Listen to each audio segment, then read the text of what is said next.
नमस्कार, बी न्यूज मध्ये आपलं स्वागत। मी गायत्री कुलकर्णी। सुरुवातीला एक नजर दिवसभरातील ठळक बातम्यांवर।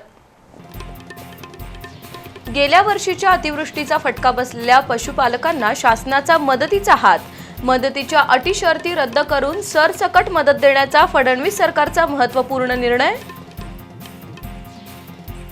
शाहू मिलच्या पुनरुज्जीवनासाठी आराखडा बनवावा।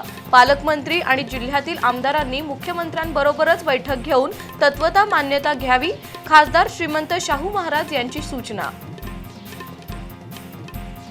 2027 च्या जनगणनेनंतरच 10 गावांचा समावेश करून कोल्हापूर शहराची हद्दवाढ होईल। आमदार राजेश क्षीरसागर यांची माहिती। गॅस सिलेंडर टंचाईमुळे हॉटेल मालक धास्तावले। बहुतांश हॉटेलचा मेनू आला केवळ 25%वर। गॅस पुरवठा सुरळीत झाला नाही तर हॉटेल व्यवसाय ठप्प होण्याची भीती। आणि बिद्रीतील बेकायदेशीर गर्भलिंग निदान प्रकरणाची व्याप्ती वाढली।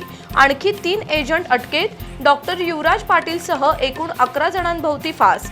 फॉरेन्सिक लॅबकडून हॉस्पिटलची तपासणी।